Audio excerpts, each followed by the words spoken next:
2003 Mercedes SL55, which is the 5.4 litre supercharged V8, which is the M113K engine. So I originally was looking at an E55 with the same engine, but this is a convertible with a hard top. So Jeff has kindly lent us the car. He's insane, but he's lent us a car for me to test drive. So I can't obviously accelerate because we're in 30 mile an hour. I'm doing 20, so I can give you a little bit. Oh, hear it, that sounds good, doesn't it? I might have to shout a little bit because the roof's down and the car's loud. I mean, it's quite quiet when you're like cruising. It's dead comfortable as well. So like you look at stuff like the dash and all the clocks, and the seats are really comfortable. It doesn't feel like I'm in a fast car that's stripped out, because it isn't that kind of car. It's a more luxury car. Wait one sec, look at that, Squirrel! Right, back. Squirrel! So the handling on this car is really good, and it doesn't feel too light as well. Like a lot of new cars, it feels too light. Like I can't feel the road. I can actually feel the road in this. And to be honest, there is a bit of an issue. It's the tracking's off and it's going that way a little bit. So that needs sorting. Jeffy needs to sort that. And I can hear a clicking from the front, and there's a bit of a clicking from the back, but I'm sure we can get them sorted. This sounds so good though. This is, I believe it's 550 horsepower. I'll put the full stats in the link in the description of the actual video, because he's done loads to it, but it does sound amazing. I mean, you can get a big Whipple super, I think it's a Whipple supercharger. You can get a bigger supercharger for this car, but to be honest, I don't think it actually needs it. I think you've got enough for just the general roads, and it is a really good supercharger. And for me, the only reason I'd change it is because you can't hear the whine as much. So if we accelerate in a second, I think there's a bit of traffic here. If we accelerate, you can hear the car over the supercharger. Oh, you can't really hear the whine like you could say on my Mustang, or you can on the 03 Cobra.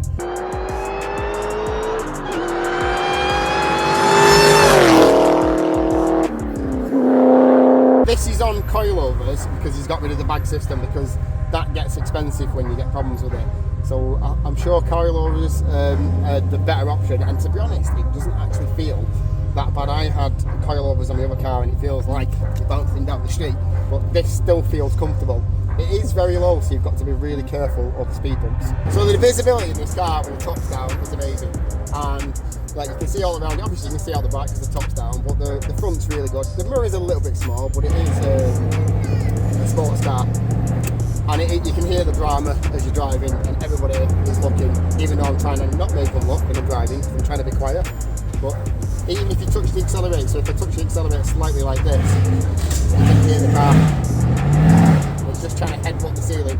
It's egging you on the whole time you're in it, basically. So you've just got to keep calm and drive it nicely, but it does want to be driven. Bridge! Nobody's behind me, we're going so slow. We're going 5 miles an hour. Ready? Woo!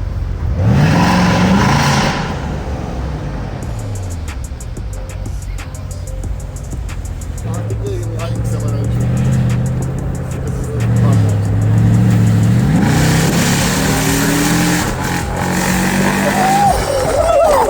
Oh my! That was it! That sounds amazing. 60. Oh my! Alright, let's go. Come on.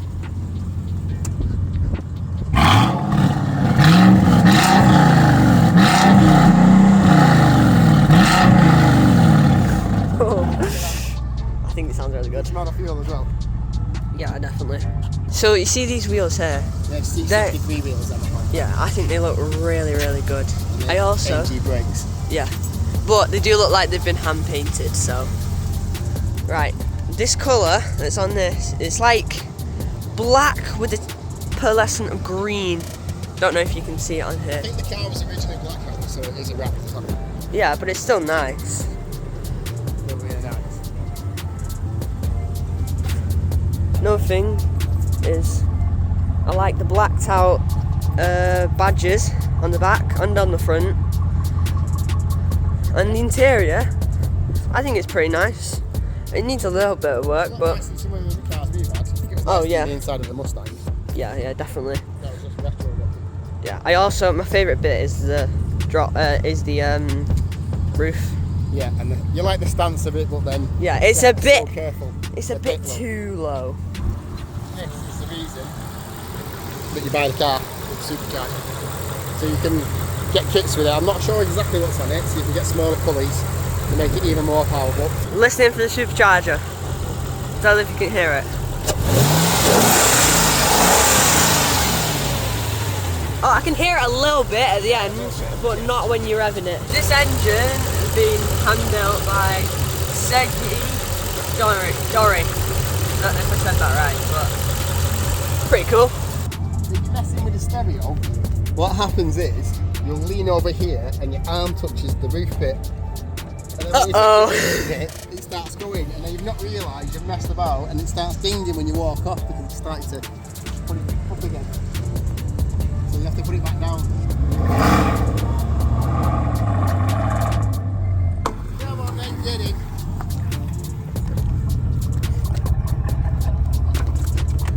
Thanks. So I have found an old Nokia. It must be part of the car when the car was in 2000. Looks like it's supposed to be there. I bet it's still alive. I bet it still works as well. Do you think it's worth the money? I definitely think it's worth the money. You can buy them now, I think between 10 and 20 grand. I think there'll be some really low mileage examples that are worth more. I think if you was at the sweet spot about 15 grand, you'd find yourself a decent one. I don't think it's that bad on fuel, but it depends what you're used to. I'm used to cars that are 20 odd miles per gallon, and it's not that bad considering that we've been accelerating and showing you like how quick the car accelerates. It's miles per gallon, not miles per gallon. So you're going to get loads of miles per gallon out of this, but this is the thing with me with electric cars. I mean, if you like electric cars, fine. I just don't think you get the theatre and the sound, and after a bit of just accelerating, that's going to get boring, and you're going to have to keep doing it, and you're going to end up breaking the speed limit, where this, you can just enjoy it within the speed limit.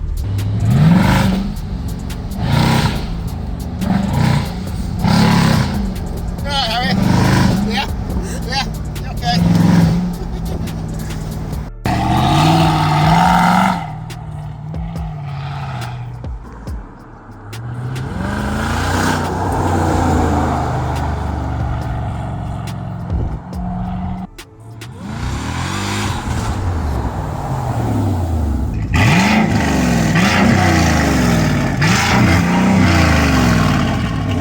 I like that it looks really good. I don't like that you can't hear the supercharger. And the other thing, while we're on not liking, I think it's too low for my taste because it's going to catch it over the speed limit. But the other thing I like is how it sounds and how it goes. What do you rate out of 10? I'm going to give it 8.1. It'd get more if the supercharger, you could hear the supercharger more. What do you think? What would you give it out of 10? Probably an 8. 8? Yeah, I like it. What can make it more? Just like, I don't know. I think it is a bit too low, and Supercharger it's just not my 10 car. Okay, cool. We'll have to find your 10 car then, won't we? I also want to say thanks very much to Jeff for letting us use his car. I really appreciate it, and this wouldn't be possible without people lending me cars like Jeff. So I want to thank you again, and this is the end of the video. So tell me what you think of the car. Would you buy an SL55? And if you wouldn't buy an SL55, what would you buy instead? So I'll catch you in the next one. See you later. It's always about you, always about you, It's always about you, I think it's so rude. It's always about you, I think this is its natural place. I think I told a lie before.